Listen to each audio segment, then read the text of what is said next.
Dawn of the Planet of the Apes isn't a movie, it's a chapter. It's an excellent, well-made chapter, but it's only a small part of the saga begun in Rise of the Planet of the Apes. And while this chapter is closed for now, the ending of Dawn poses several huge questions about the franchise. Here's everything we need know about Apes 3, given where we left off in Dawn. 1. Is the army really coming? Everything we know about the simian flu in Dawn tells us that the population of Earth has been more than decimated.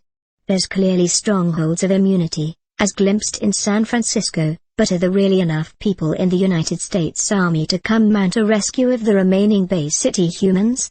And even if they are, why are they coming? What do they want? Are they looking to bring the smackdown on the apes, or offer a peace treaty?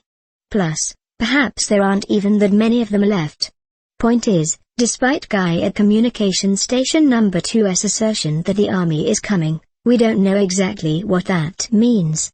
2. Is Koba dead?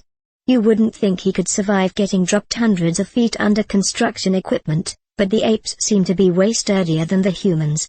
It would certainly undercut the emotional wallop of that ending, but we could see a world where Koba managed to survive. Particularly as Koba's view of the world definitely fits where Planet of the Apes is headed far better than Caesar's. Speaking of which. 3. Planet of the Caesar? One of the biggest questions dangling at the end of Dawn is whether this new series will connect up to Planet of the Apes, or just tell the story of Caesar. Despite the jump of a decade between Rise and Dawn, there's still thousands of years until we reach the point of the 1968 original, a point the filmmakers have said we're heading towards down the road.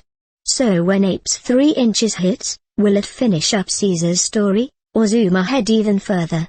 4. Series love humans more than apes. Related, what about those damn dirty humans? Nothing against the actors involved, but they're clearly not the selling point of these movies, and we know their story is one doomed for tragedy. That aside, will the third movie push humans back to the forefront, or the back burner? And related, after James Franco's surprising return in Dawn, will we see Jason Clarke or Kerry Russell back for another round, or a new group of ape chow? 5. Where on the Planet of the Apes will we be? With each installment, the series has expanded its focus, though kept things centered around San Francisco. We don't know our geography very well, but one city ain't a planet of apes, so will the third try to expand beyond the Bay Area? Maybe the apes could take a road trip to Vegas. At the very least, now that we know what's going on in San Fran, let's see what's happened with the apes in the rest of the world. 6. Apes in space.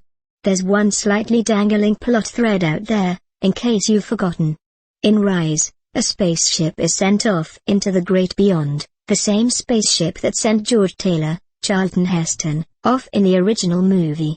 There's clearly a large time difference going on, but could we see either what's happening on that spaceship, or maybe even end with the crash landing from the first movie? And what if, in a shocking twist, it was Mark Wahlberg the whole time? What if? 7. Dr. Zeus, can I play the piano anymore?